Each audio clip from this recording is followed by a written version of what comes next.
Chairman NAB lieutenant general retired Nazir Ahmed کی مدت ختم ہونے کے قریب ہے، جبکہ حکومت کے پاس چیئرمین نیب کو عہدے پر برقرار رکھنے کے لیے قانون میں تبدیلی کا آپشن موجود ہے۔ ذرائع کا کہنا ہے کہ IMF کو بھی چیئرمین نیب کی 3 سالہ ناقابل توسیع مدت پر تحفظات ہیں۔ اس بارے میں مزید جانتے ہیں ڈان نیوز کے نمائندے طاہر شرانی سے۔ طاہر، اپڈیٹ کیجیے گا، چیئرمین نیب کی 3 سالہ ناقابل توسیع مدت اب ختم ہونے میں چند ہفتے ہی باقی رہ گئے ہیں۔ جی بالکل، chairman NAB lieutenant general retired Nazir Ahmed کی 3 سالہ مدت آئندہ ماہ مارچ میں ختم ہوگی۔ موجودہ قانون کے تحت چیئرمین نیب کی 3 سالہ مدت میں توسیع اور دوبارہ تعیناتی نہیں ہو سکتی۔ تاہم ذرائع کا یہ کہنا ہے کہ وفاقی حکومت چاہے تو قانون میں تبدیلی کر کے موجودہ چیئرمین نیب کو عہدے پر برقرار رکھا جا سکتا ہے۔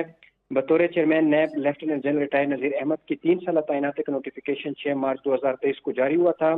دوسری طرف IMF نے چیئرمین نیب کی 3 سالہ مدت پر تحفظات کا اظہار کرتے ہوئے 3 سال کی ناقابل توسیع مدت ادارے کی آزادی کے لیے خطرہ قرار دیا ہے۔ IMF کا کہنا ہے کہ اس مدت میں نیب میں اصلاحات شروع کر کے ان پر عمل درآمد کرنا مشکل ہوتا ہے۔ IMF کا کہنا ہے کہ چیئرمین نیب کی مدت منتخب اراکین کی 5 سالہ مدت سے زیادہ ہونی چاہیے اور چیئرمین نیب کی مدت منتخب اراکین سے بڑھانے پر سیاسی تعیناتی کے خطرات کم کرے گی۔ IMF نے چیئرمین نیب کی تعیناتی کے لیے طریقہ کار کا سرنو تعین کرنے کی تجویز دی ہے اور IMF نے ڈپٹی چیئرمین اور پروسیکیوٹر جنرل نیب کی 3 سالہ ناقابل توسیع مدت پر بھی تحفظات کا اظہار کیا ہے۔ جی بہت شکریہ طاہر شرانی آپ کا۔